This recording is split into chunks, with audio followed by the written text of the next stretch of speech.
Good evening, good afternoon, everybody. Happy New Year, and we can go ahead and call the meeting to order as it is now 5 p.m. The first item on the agenda is, of course, the Pledge of Allegiance, so if everyone would please rise and recite the Pledge of Allegiance with me. I pledge allegiance to the flag of the United States of America and to the republic for which it stands, one nation, under God, indivisible, with liberty and justice for all. Thank you all. Of course, the next item is the approval of the agenda itself, and I would accept a motion. Mr. Chairman, I put forth a motion to approve the agenda as presented. Second. Motion and second have been made. Any further discussion? Seeing none, call the vote. All in favor signify by saying aye.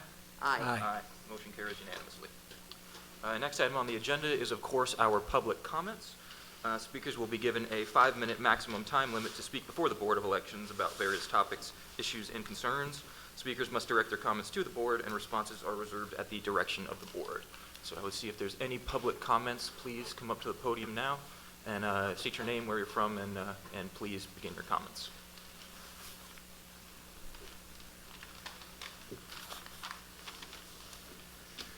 Good afternoon. My name is Michael Shane. I'm here representing Southern Crescent Indivisible.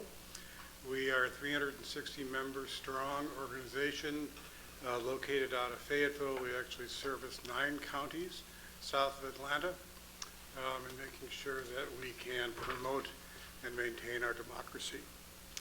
I have some questions today. I know this is not an interactive type of thing, but maybe you can respond at a different date or different time.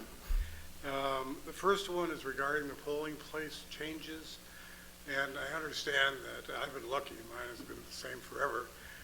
But when you make a change like that because of an unavailable facility, I wonder how you advertise that. I know that you've got a couple of them listed in your website, 2 of the 4 that you're going to talk about today.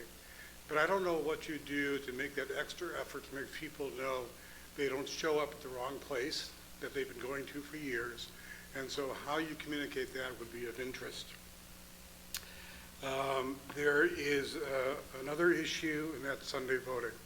This is a strong recommendation from our organization that what we want to do is make sure people have the opportunity to vote.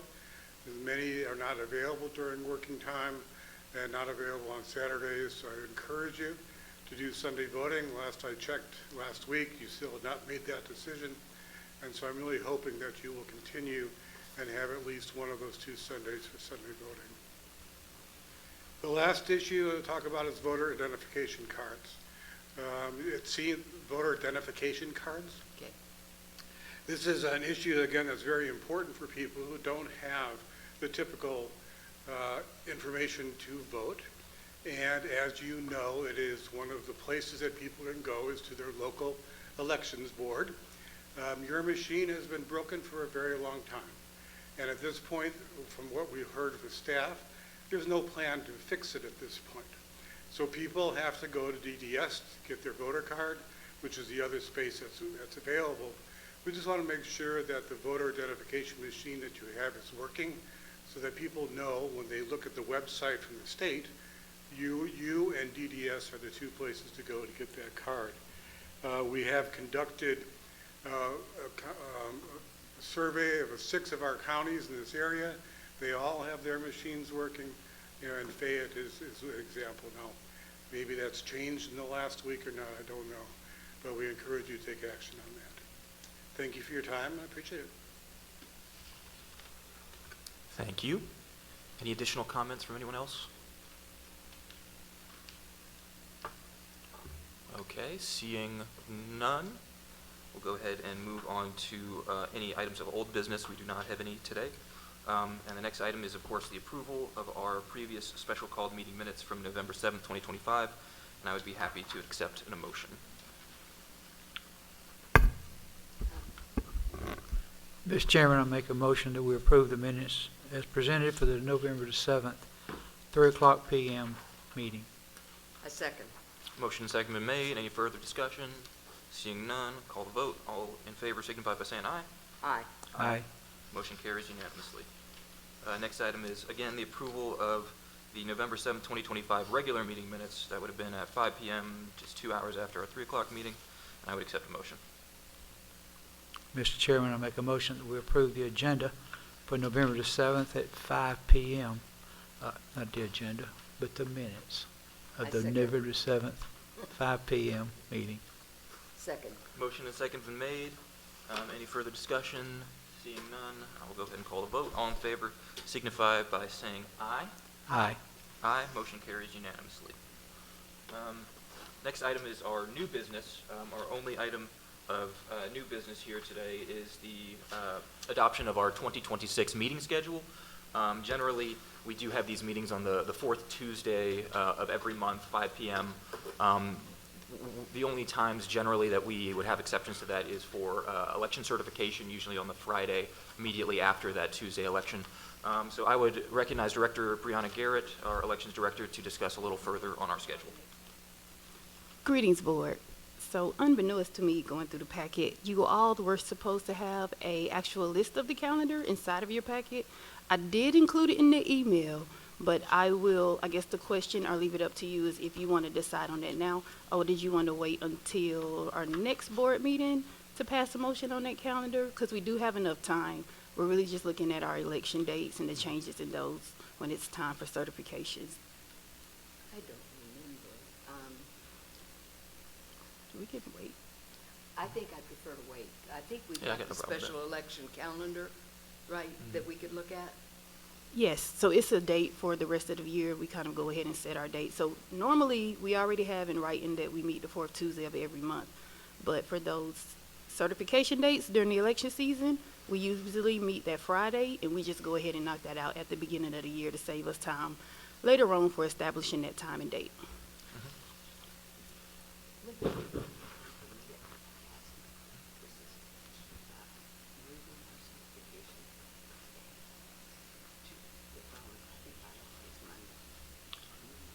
Yeah, I mean, I can mention a little bit about that. So, of course, the one other piece to our determining the calendar of our election dates is, according to the statute, it says that we have until, I believe, Monday at 5 p.m. So that would be 6 days following that Tuesday election, Monday at 5 p.m. to certify. Generally, we've maintained our certification meetings on Fridays immediately after the Tuesday election, so it would be before the weekend, before that Monday.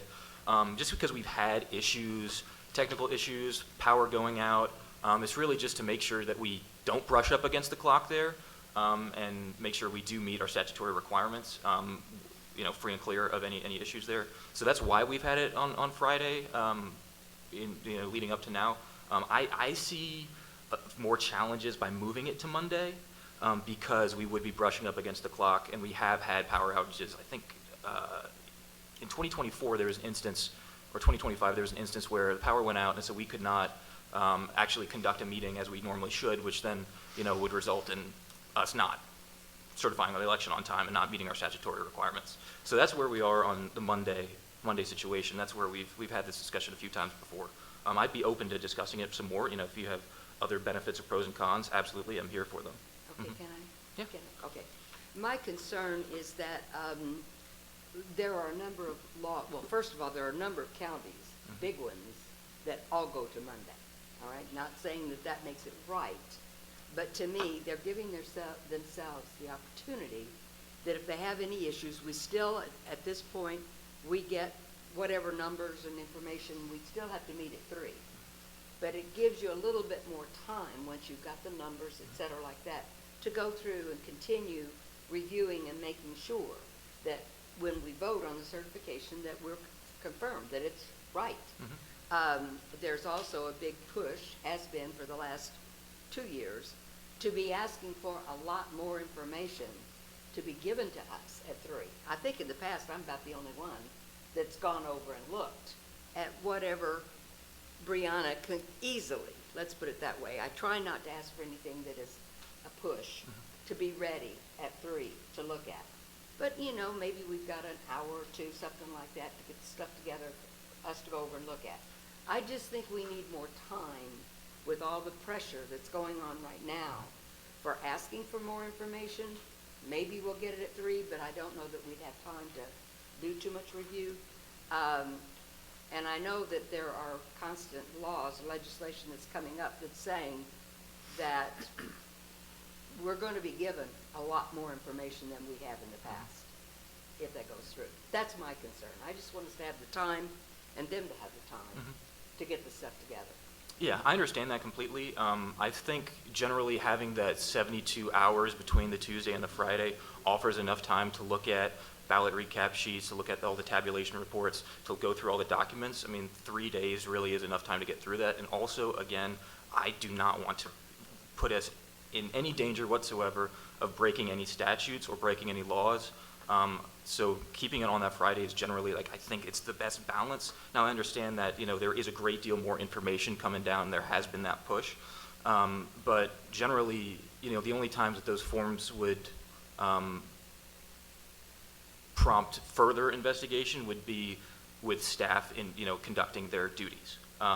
You know, we can look at the forms and make sure all the numbers line up, but matching numbers I don't think necessarily would take an extra 2 days at that point. And again, the statute is the statute, and we can't go past 5 p.m. on Monday. So even if we had 3 p.m., there's still the issue of the meeting logistics, right? I mean, if the power goes out at 2 p.m. on the Monday and we're supposed to meet at 3, that's difficult for us. Then our back is against the wall, and we have really painted ourselves into a corner to break that statute. So generally, I think it's been the opinion of this board, and we've had this discussion a number of times, that keeping it on Friday is the best logistical decision that gives staff the best flexibility as far as how they can operate, as well as protects us from ever approaching breaking any laws, or federal or state-wise.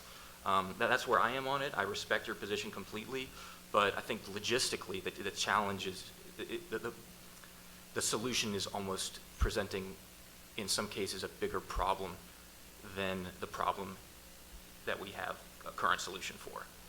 So Director Garrett, I would ask your opinion on the Friday or Monday situation, but as of right now, you know, of course, we do have the meeting calendar that we could look at the February meeting, so we could, you know, go ahead and punt this discussion to that meeting if need be. So as far as the 3 o'clock meeting time, as Board Chair Alexander has mentioned, Vice Chair Alexander has mentioned earlier, she does come over, she does review the paperwork. I don't see, there's never been a need presented for more time to review the paperwork. The only reason that we're waiting until 5 for our certification is because of that provisional deadline. Anything outside of that, I actually agree with going ahead and staying with our Friday, because we don't want to put ourselves in a position to have to do an emergency meeting or not meet that deadline on Monday. Now, if we find something when we're doing our reviews and canvassing, then yes, I will come to the board and talk with Attorney Stowe and ask him, hey, we need more time to look at our numbers and to look at further paperwork. I have no problem presenting that if that comes up.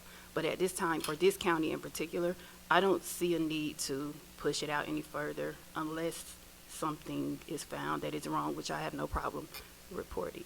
I think I'm pretty good with communication with you guys. But we all absolutely do want the same things.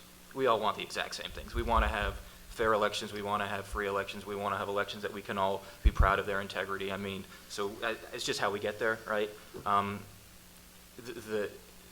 As far as what we do, as far as how we operate, the change would not be great. It's just preventing any future instance of us painting ourselves in a corner. But I would ask if Brianna could look and see how many times we've actually had a glitch that would have given us a problem from going to Monday. I don't think we've had more than one in a number of years. well, if that. I do know we did have one, at least in the time, I think right before we came on the board. I guess that would have been the December instance. 23.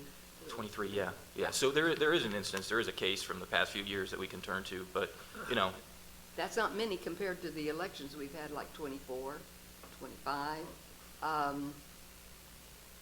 May I ask a question?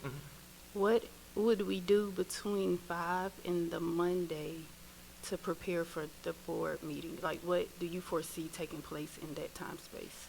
Well, as I understand it, the 3 p.m. deadline is, in other counties, it's just when you have to present the information that they've requested.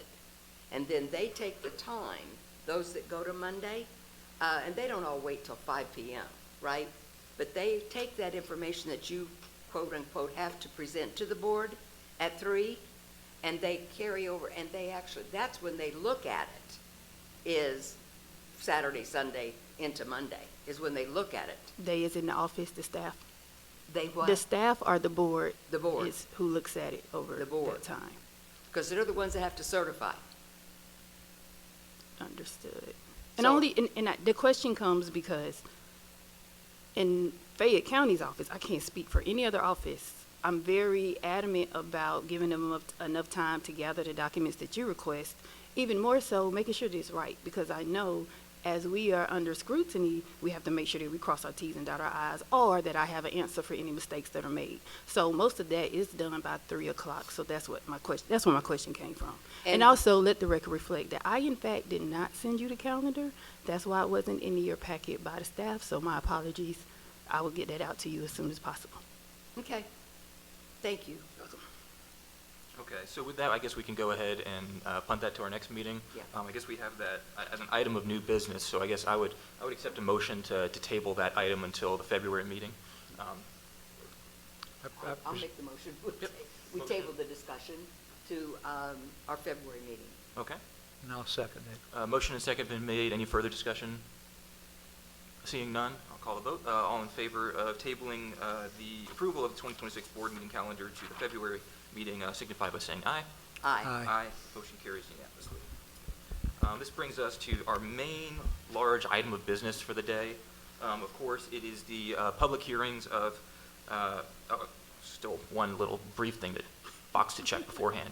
Director Garrett, is there any necessary board action as far as the public hearings of staff challenges to remove registered Fayette County voters from the electors list who are registered in the state of Georgia's Secretary of State voter registration system as deceased, mentally incompetent, canceled, or felon, as well as precinct and or polling changes? I know we'd have 4 hearings on the polling changes, but as far as any cancellations, do we need any action there? And could you also give us those numbers, please? There are no actions to be taken or no hearings to be held for cancellation. However, to report to the board our numbers. For our deceased, we have 131 voters that were removed since the last November meeting.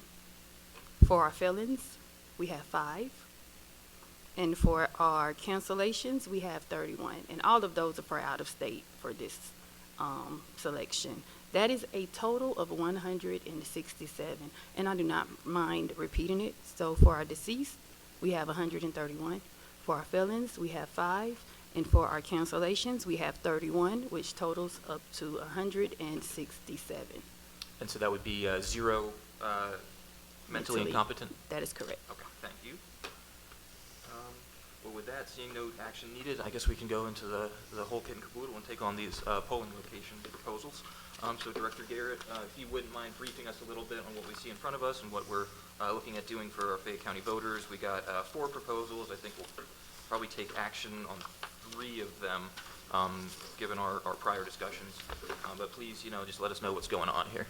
Absolutely. So for proposal number 2026-01, Morning Creek, this is a location to move Morning Creek polling location, which is currently at New Hope Baptist Church, to number 28, which is Oak Ridge, located at Fayette Friendship Community Church.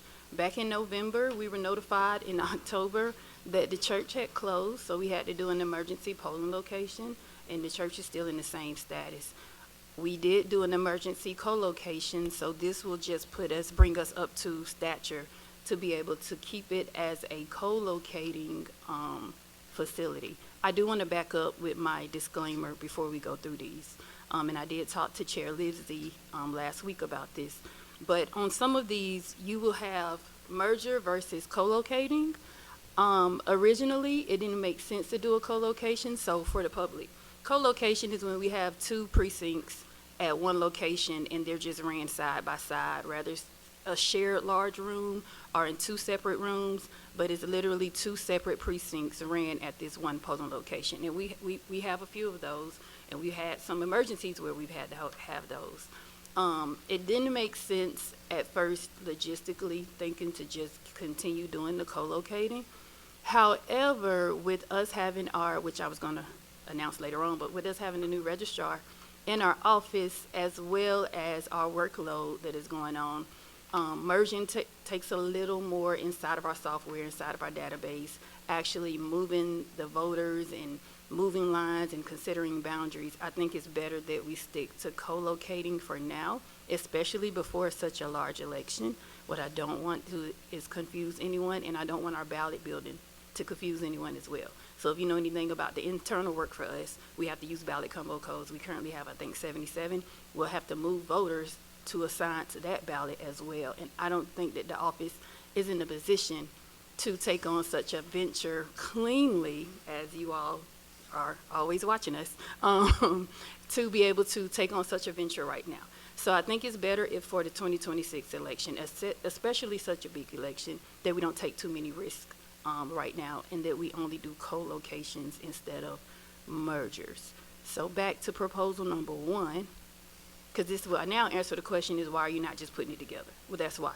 I don't want to bombard our new registrar with such a heavy task as he's getting acclimated to the office, and then the state is already building our ballot and working on our projects, which I'm impressed because now we get to catch things ahead of time and we get a chance to make sure that things are accurate. So with that being said, we would like to continue co-location of Morning Creek and Oak Ridge at the Fayette Friendship Community Church.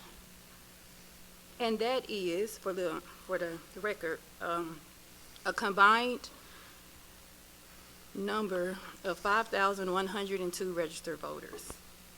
For election day turnout at both locations, it was under a 20%. I'm sorry, that's in 2022. For 2025, it was under a 22% turnout for both locations. And advanced voting is becoming very popular, so I don't foresee that being a problem as far as being able to take on so many voters for this location. And in our bigger elections, our county administrator grants us the ability to be able to provide more staffing as long as I can show that it's needed, which actually has been a great support lately in the last couple of elections. So I don't foresee a problem with being able to achieve that. Any questions for me about this proposal in particular? Because we have to do it. Just asked a quick logistical Okay. question for our meeting. Do we need to have public comments for each proposal individually or all at once? You should probably handle each separately, to the extent you're going to have public comments. Fair enough. Okay, thank you. Any other questions for Director Garrett? Yeah. I'm surprised. I guess I didn't realize, but because we had a great turnout for the November Election Day 2024. Granted, it was less because we had advanced voting so high, but I guess I didn't remember that we had this low a turnout on Election Day in these two precincts. That's surprising to me. Are these municipal precincts at all? No, we're talking No. 24, which is the Oh, presidential. 24, okay. Yeah, that's what I'm looking at. We knew 25 was going to be low. It was higher than we thought. But I'm looking at the presidential. That surprised me. And I'm sure it's because of the advanced voting being such a quicker process with the new printers. It seems to be getting popular. For instance, in that same election, we had 58,000 approximate voters for advanced voting versus 12,000 on election day. So, And isn't there something somewhere about you weren't supposed to exceed 6,000? But I think that's per precinct. Is that right? Do you remember that? I don't remember what the number is, but we're not changing the precinct. We're only co-locating. So everything will be separate, and Got it. there's an adequate space. Okay, So we're that not. makes sense. Yeah. Thank you. And I will point out that since this is moving the polling place out of the precinct for Morning Creek, we did have to meet a 90-day, that we couldn't do this within 90 days of the election. So we are outside of that now, so that's why we're doing it now. So we have to make a decision today for this one. All right, thank you. Any questions?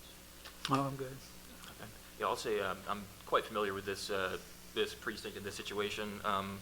The November election, we of course had that difficulty in communication, which resulted in us having to do an emergency change there at the last minute right before the November 2025 election.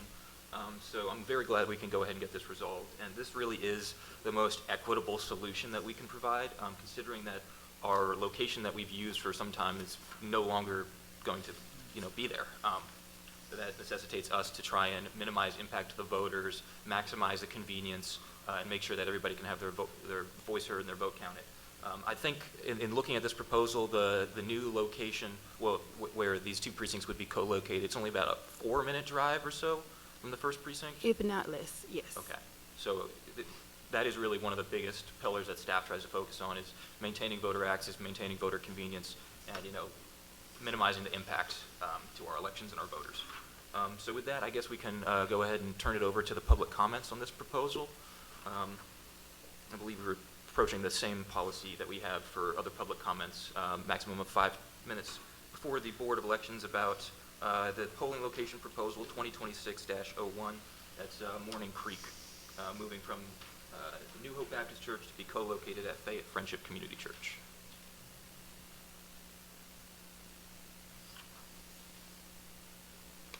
Please state your name again. Michael Shane, representing Southern Crescent Indivisible. I'm not going to do this at each of your hearings here, but in case there is a separation between public comment for this particular issue and my comments at the beginning of the meeting, I just wanted to really encourage you to promote this change. The worst thing to happen is have somebody show up at their old polling place, find out it's moved even 4 minutes, and many people will say, well, I'll just forget it this time. So the fact that you don't have all these locations on your website, only have a couple of them, somehow carrying forward these changes in a very public way. I know you probably can't contact the voters, but even yard sign in front of the old polling place or something to make sure that people know in advance that there is a changing would be helpful. Thank you. I'll briefly respond to that, because that point is exactly what we try and focus on here at the elections office. Election day 2025 in November, I was out there in the wind whipping, cold, taping. I had a ream of copy paper, I had an Expo marker, and some Scotch tape. And you just do the best with what you got, really, and try and preempt any problems as they arise. So absolutely, the biggest thing is maintaining convenience to the voter, as much public contact as we can get, whether it be through our social media channels, whether it be maintaining our website in a proper manner. We did just update our website in the past couple weeks, so moving everything over is, still an ongoing task. But absolutely, that is what we're focused on in this situation and generally as well. Director Garrett, is there anything you wanted to add? Yes, definitely for this new website, we're still trying to work our way through it, but we did have all 4 notices, but this morning it was brought to our attention that only 2 appears on our main page, but when you click see notices, you can see the rest. So now we're going to work on how we can make sure that all 4 are visible and that you don't have to click another button to go to it. Just got it, so please bear with us. Also, Chair Lizzie is exactly right. In 2025, we have to put up signage by law, and I'll make sure that's done. However, I did not consider how large that polling location was, so there were a couple of emails that went back and forth, and I publicly apologize for that because you're in the audience. But we will definitely go out our way to make sure that we have additional signage on top of that as well going forward, because I did see how the voters did not know where to go with such a large vicinity. So we did try to do what we could, and thank you very much, Board Chair, for supporting me in that and coming out in the wind and trying to tackle that feat at such a last minute. So I will acknowledge that. But also, when we change a polling location by law, we have to send them notifications as well. So we have to go into our database and send those special cards out on top of that. And then we do put it on our website. We're gonna make sure we find a colorful place, but we're still working it out, right, Kyle? And as well as our social media. So just to cover those bases. Thank you, Director Garrett. Any further comments on this polling location proposal, Morning Creek? I was going to ask if there's any other suggestions that you think we should consider for getting the word out, or is it just doing it earlier? Yeah, we always welcome feedback. This is a collaborative role that we have. It is an extremely important responsibility that we have as a board and as, elections officials. So any feedback that anyone ever has, I think that we try and be very easy to get in contact with. You can reach out to any of our emails that are there on the website. We've got our phone numbers listed, as well as very, very kind, knowledgeable election staff who can help with any of that. And we really do welcome the feedback. And I actually really welcome the great turnout that we have here at this meeting today. Yeah, Generally, it's much smaller absolutely. than that, so thank you all for coming out. I agree. Any further comments on the first proposal? Not seeing any? Okay. With that, I guess we can go ahead and close public comments on proposal number 1. And with that, if Director Garrett, you don't have anything else, I guess we could proceed to a vote. Okay. I would recommend you go, I would recommend you go ahead and have a vote on this one. Mhm. Okay. Yeah, I was going to proceed. So with that, I guess I can go ahead and call the vote of polling location proposal number 2026-01. That's the Morning Creek location, and I would accept a motion. I put forth a motion to approve the changes as presented in 2026-01. Second. Motion and a second have been made. Any further discussion? Seeing none, I'll call the vote. All in favor signify by saying aye. Aye. Aye. Motion carries unanimously. This brings us to our second proposal, which is, of course, one we've been dealing with for quite some time now, is the Braylon Elementary precinct.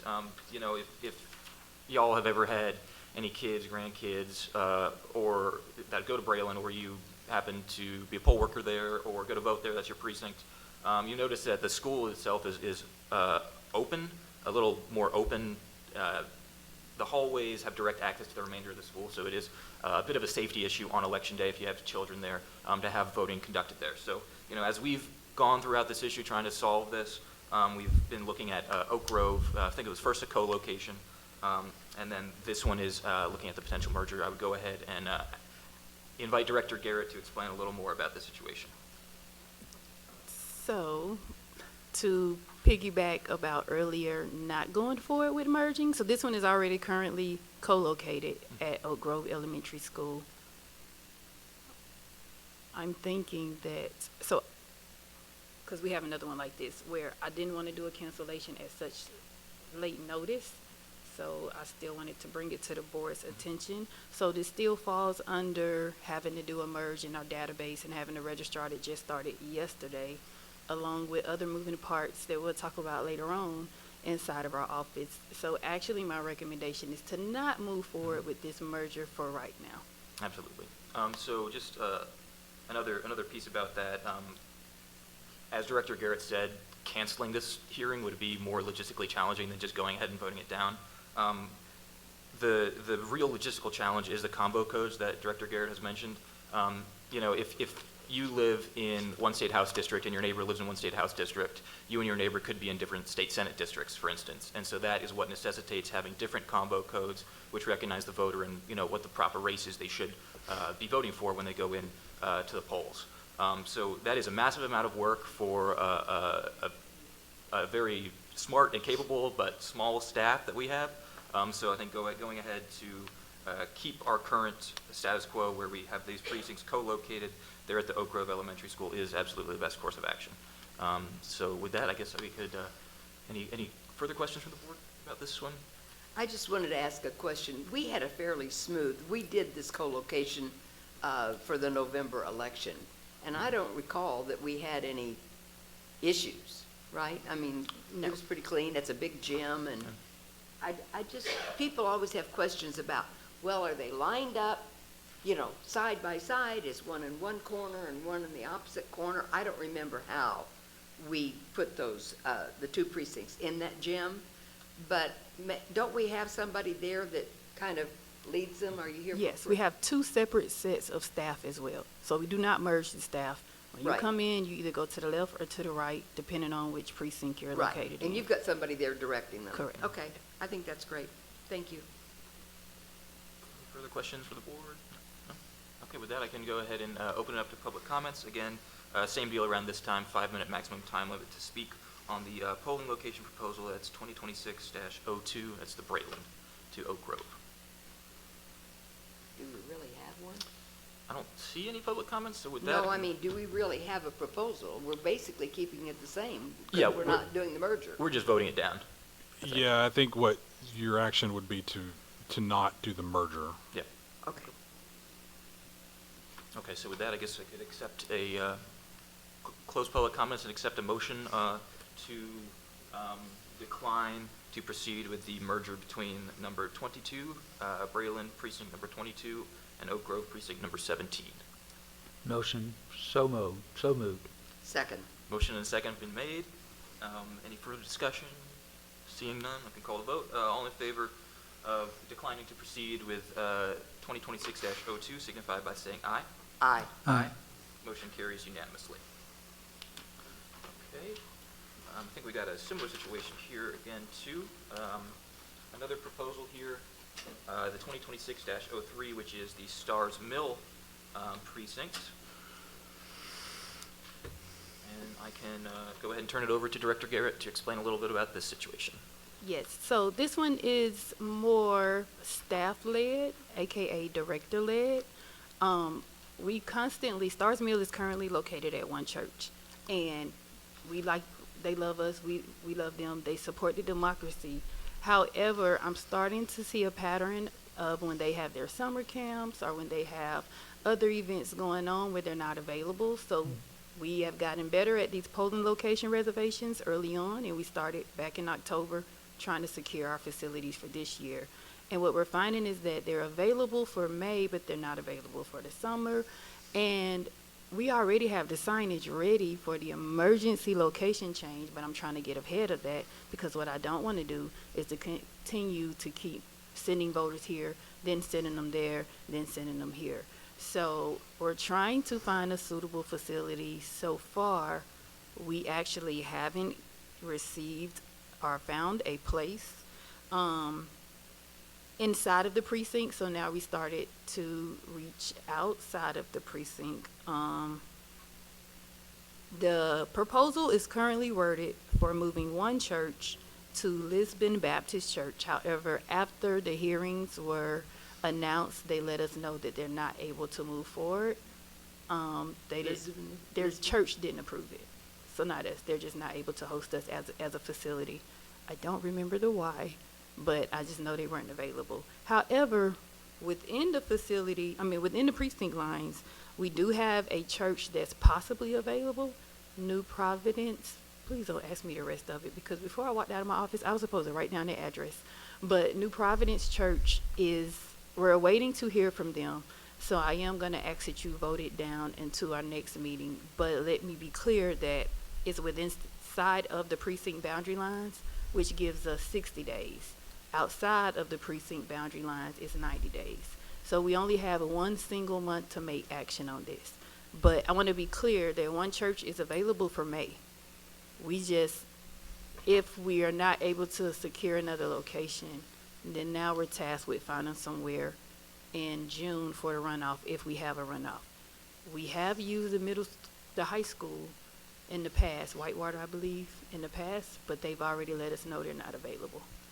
So we're still trying to figure those things out. So right now, I just need to find out if New Providence can support it. If not, I will just provide you an update or send you an email if we have to hold a hearing in February. Because if we can go to New Providence and they say that they're available, then we'll have to have our meeting in February in order to meet that 60-day deadline.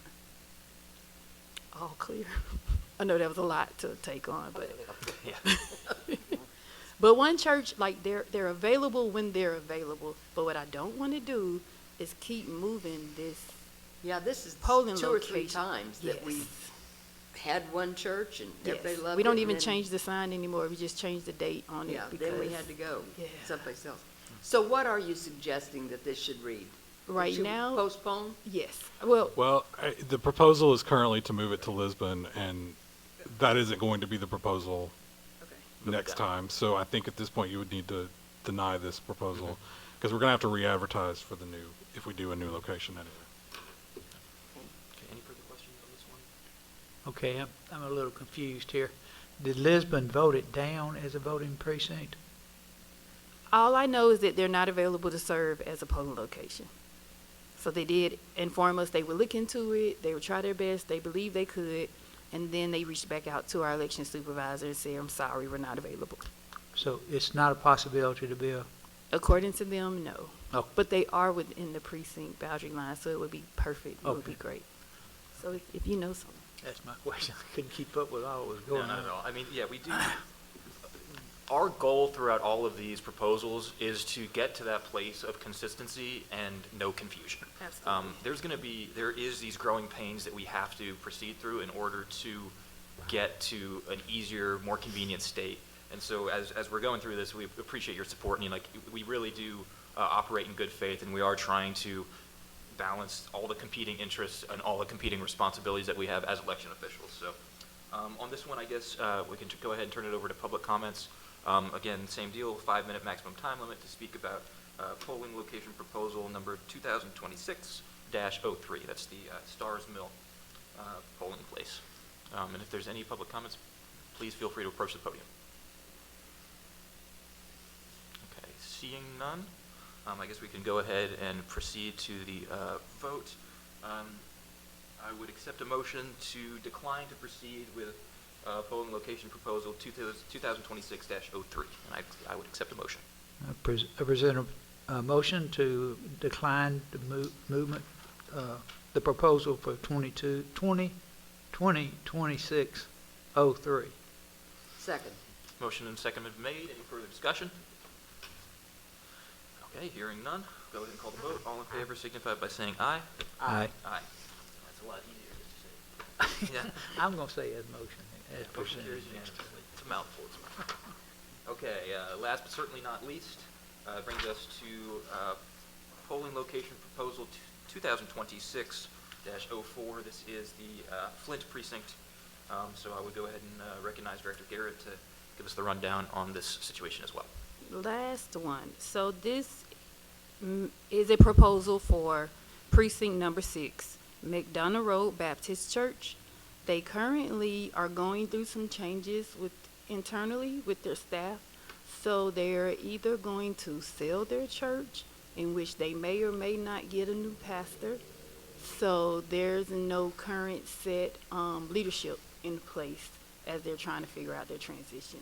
So they're not able to fill out a polling reservation form, which is a red flag for us. So in order to make sure that we cover our polling location, I'm asking that we co-locate with precinct number 24 Banks, which actually is a larger facility. We had 2. Please don't ask me the other one, but we had 2 on the table.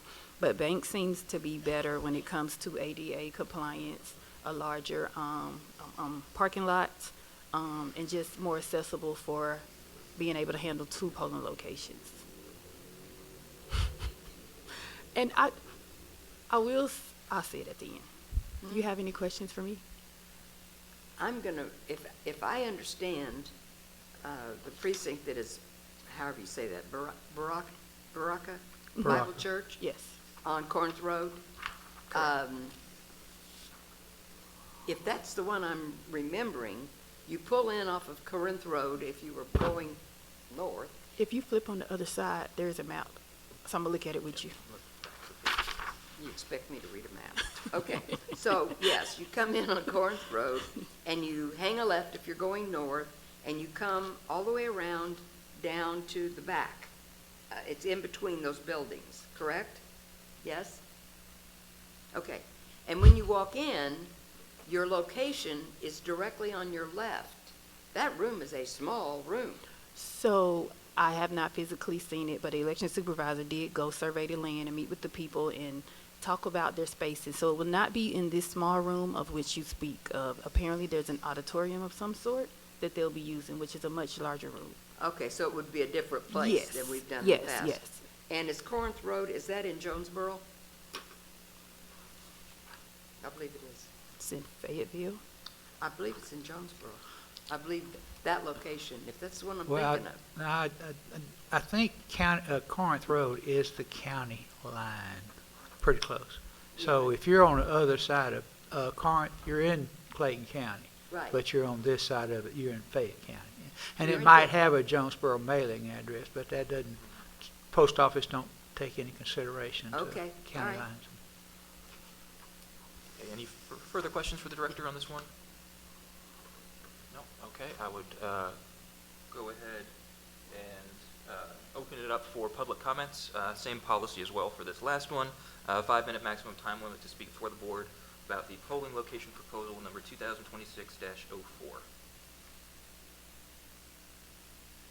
Seeing none, and close the public comments portion for our last polling location proposal.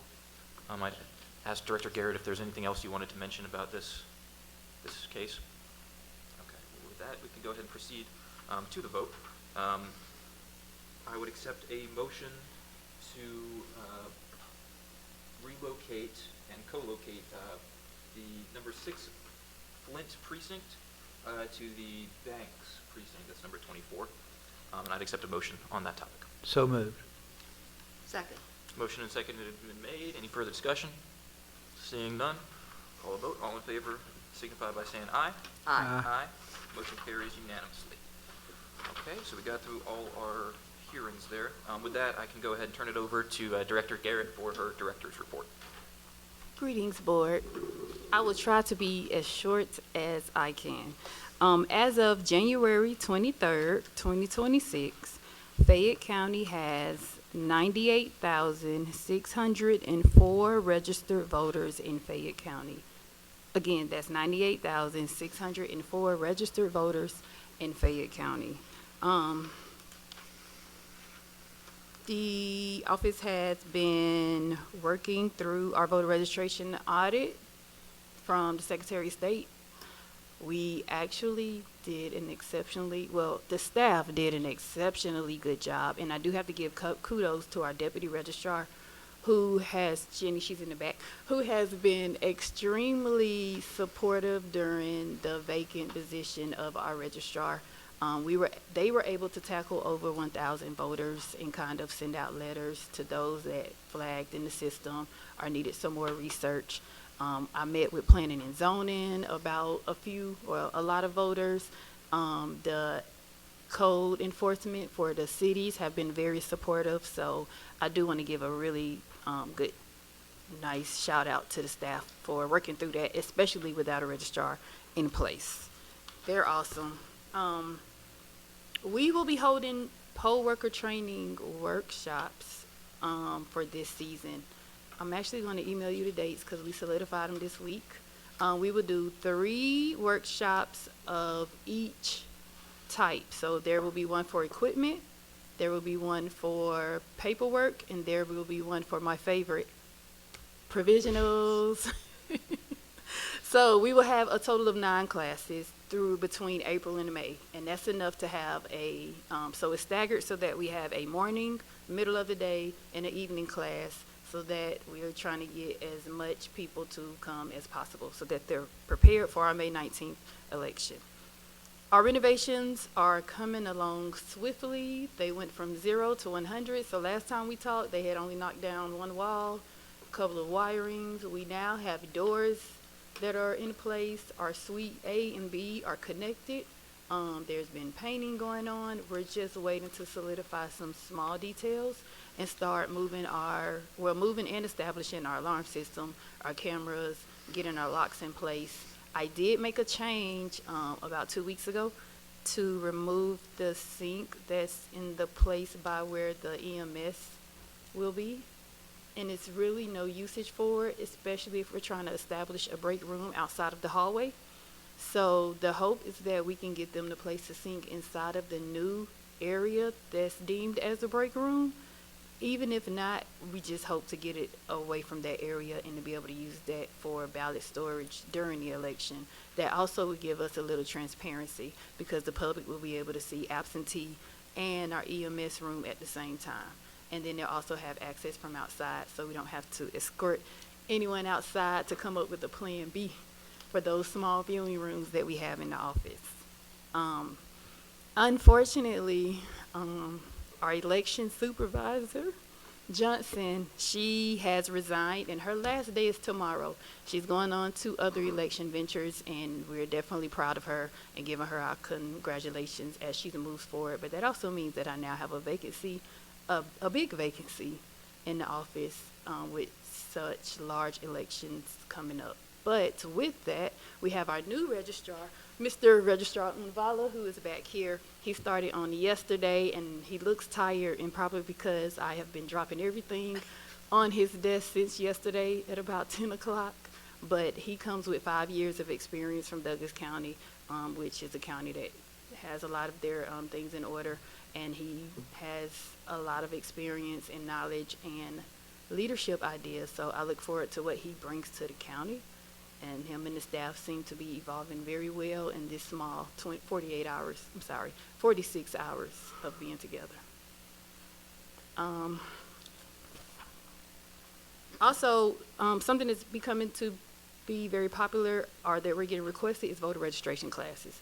So I was waiting on this position to be filled before moving forward, but we are going to start hosting a few voter registration classes just to make sure that Fayette County they're ready, very, very, very involved, and we appreciate you, but just making sure that they're educated and equipped with the right information.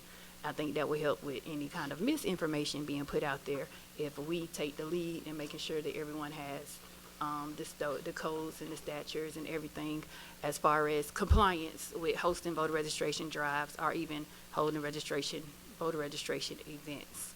Lastly, I do want to talk about, what I was going to summarize with these hearings is that, just so we're clear, and also for the record too, because I don't want anyone to feel like there's a surprise at the end of the year. So last year, Vice Chair Alexander tasked me with the locations for the municipal polling locations versus the county polling locations. And I did ask in the email, we did light research, but I asked in the email if we can hold off on that until 2027. I also considered that too when it came to our co-locating versus merging, etc. So even though we dismissed these, we do have to revisit this and come up with a more permanent plan. And I agree with Vice Chair Alexander that polling locations should only be in one place for a precinct, whether it's the city or not. They should share the same polling location. And what we want to avoid is voters going to one place to vote for the municipal and then the county location at another place.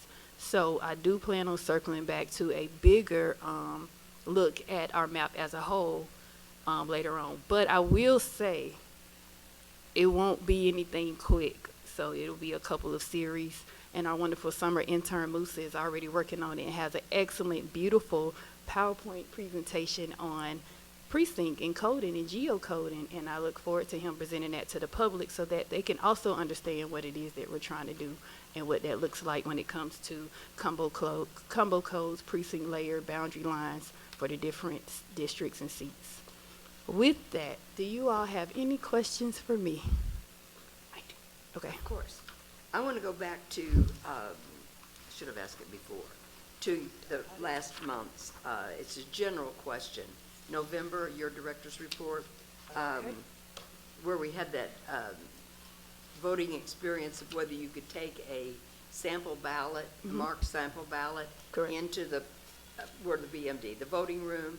And what I heard was that they did not have blank copies of sample ballots, like when you walk in. And I know at Sandy Creek, which is my polling location, when you walk in, yes, there's that big board, that we have all the, what do you call them? All of the The flyers trifold? and announcements and all that. And we also had, on a table, we had a stack of sample ballots.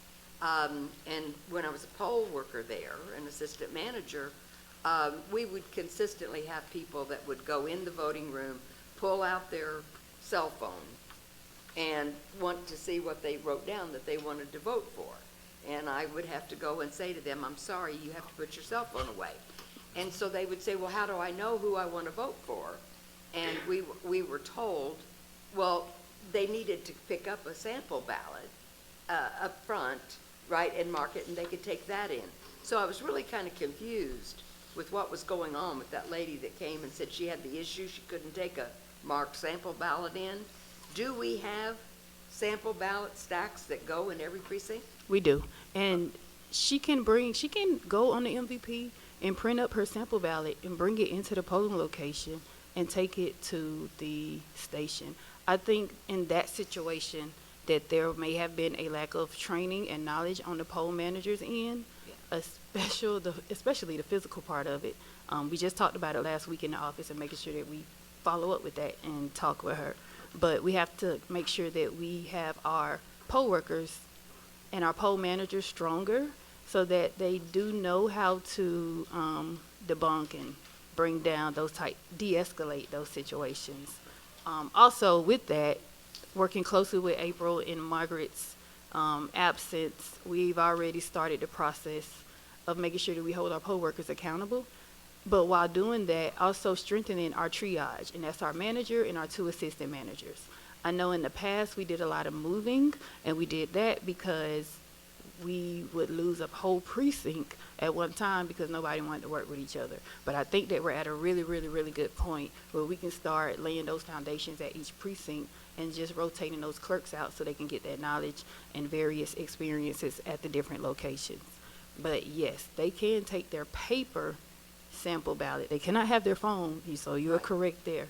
But they can take their paper sample ballot to the polls. But also, they have to be able to show, just like the public wants transparency from us, the voter has to show transparency in showing us what the document is that they're taking to their polling location. Otherwise, it looks like it's something else, and there's always that leaves room for accusation, which we want to make sure we stay away from, right? Woo, yes. I also was wondering, I know in Sandy Creek, we had a person who was positioned up right as you walked in the door, and it's a long walk down to where you check in, and that's where that board was and the sample ballots, and that person greeted the people when they came in. I just thought it might be a good idea that the announcements to the voters when they come in, being very kind and cordial, to say, please turn off your cell phones, and if you need to, I have a list of who you want to vote for, you can't use your cell phone, here's sample ballots, why don't you fill one out here and you can take it in. I agree. Okay, And also making sure that they have enough sample ballots sent out too. sure. Yes. Okay, now, you said you were going to send out to the board the announcements about the poll worker training? I will send you all the dates. We haven't announced it to the actual poll workers yet, but we do Okay. have dates solidified. And maybe 1 or 2, we have to make sure we have our location secured, but we definitely have our dates in place. Okay, that's great. And on your next one, on the cases that you and Attorney Stout, did I say that right? It's Dow. Stout, you had to go up to the Capitol, and you had 2 or 3, maybe 4 cases, and I think 2 were continued. Well, so we've been twice since we last met, since this board last met. We went in December and we went in January, just last week. In December, there were 4 Yes. 4 cases. Does that include the case that was tabled? Yes, 2 were dismissed, and 1 was a reprimand for Ms. Kathy, and then Okay. continued. Okay. Yeah, so there were, several of these were old, in the ones that we heard in December from like 2021, 2022, so under a previous elections director. I believe that they dismissed 2 of them.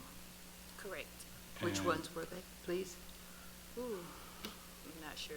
Was one the I don't wanna absentee go- ballot I that don't the wanna- journalist? No, that one was continued. There were some issues in the report that we brought up because the report identified the county as a respondent and said that we were in violation. And the reason given was that I think the investigator was confused and thought that this occurred at a polling place and it happened at the elections office. So I brought that up before the board, and their response to that was to continue it to allow the Secretary of State's office to revise their report.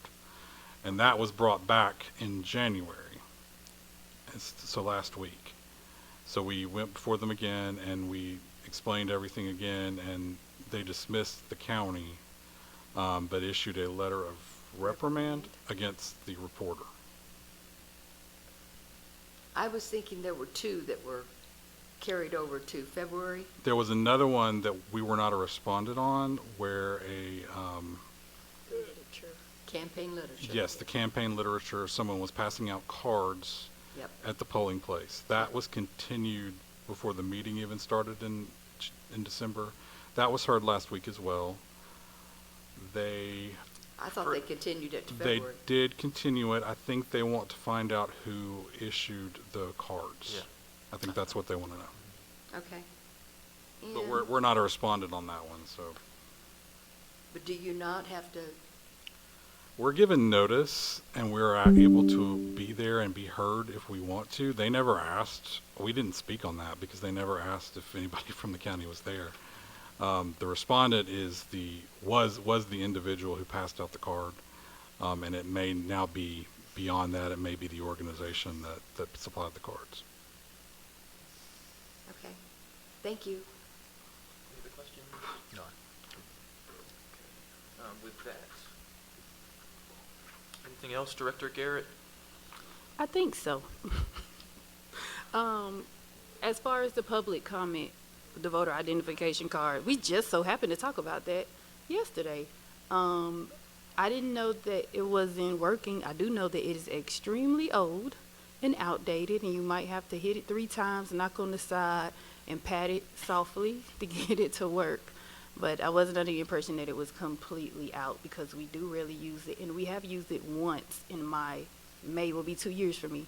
So I have seen it be used once from a laptop. But we were just talking about actually ordering new equipment, and even the day when IT came up, the computer is on, it's time for an upgrade. So I will look into that to follow up on the public comment. Also, when we do our advertising for anything, and I know I said it earlier, but I just want to be clear that we send out notices. It has to go in the legal Oregon by law for those changes. They have to receive the notices by law, and we put it on our website and social media as well.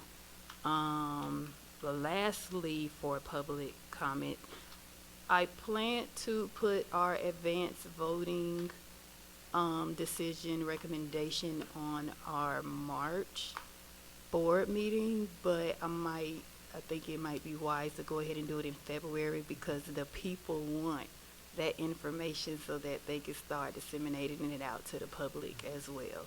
And that'll give them the opportunity to start advertising. So I'll put that on the next meeting. I gotta make sure we secure our spots too. That concludes my director's report, unless you have any questions. Thank you, Director Garrett. I guess that can bring us on to our next item, the board member reports themselves. I would recognize you, Mr. Morris Kelly, if you had anything to say. Well, I have good news and bad news. The bad news is I have presented my resignation as of February the 1st from the board. It's been an eye-opener for me, and it's been a pleasure serving with these people and with Brianna.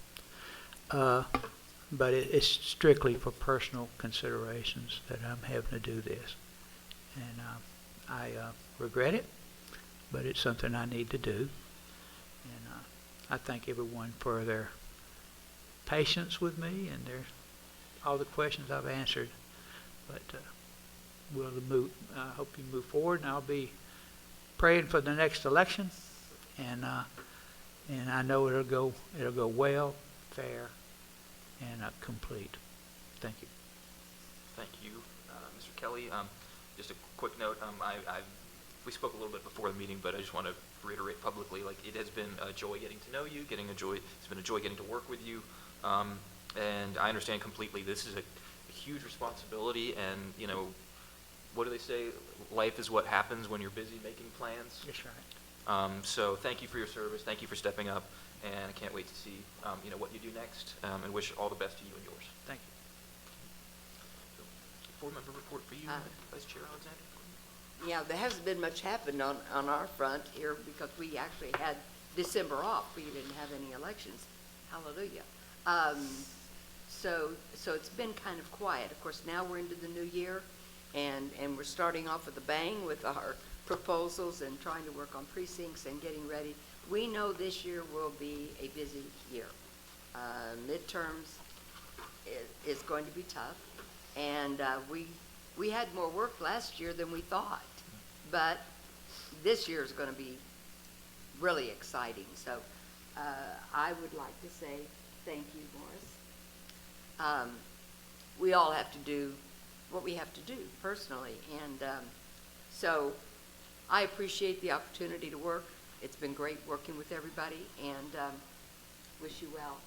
And I don't have anything else to report. Okay. Thank you, Vice Chair Alexander. Initially, I just want to say one thing. One of our top staff members that we've had for quite a while is moving on, of course, Margaret Johnson, who has done great work and supported our voters and our responsibilities with integrity and passion. While we're sad to see her go, we really do wish her all the best. And on that note, we are always growing. We're always trying to get better. And with the addition of Malcolm now to our team, very glad to have you. Welcome to the the Super Bowl. Welcome to the football games. This is a lot of pressure and a lot of responsibility. And I know you're drinking from the fire hose, but we're really, really glad to have you and glad to welcome you to this little family that we've got. On the state election board cases, as Patrick said, we had a December hearing where we had a number of cases, and then the 21st of January there was another state election board meeting. I think that time it was not in Atlanta. It was a little bit of a hike somewhere else. So dealing with all those cases, I just really want to give all the respect and kudos to our staff and county attorney for bringing all these cases to favorable outcomes. Nobody wants to be dragged before the state election board for any reason. Again, a number of these cases were old, but it's not our problem, but it is our responsibility. So stepping up to the plate and solving all these cases and working with the state election board, even to fix up a report that was produced at the state level, by the SOS. The only reason that we can have these favorable outcomes is because they are working, our staff and our county attorney are working so hard to maintain the relationships and be able to even have that conversation. So thank you so much for protecting our voters and protecting, our county and working with the state election board on all those cases. Just a couple of the concerns that were brought up in public comment. I know Director Garrett addressed a number of them about how do we, get the notice out to the public as far as location changes, as far as really anything. Of course, the legal notice, social media pages, being on top of our website and all that. I would say one thing that was mentioned that I think we on the board are really proud of is how we try and make sure that voters have as much access to the polls as possible.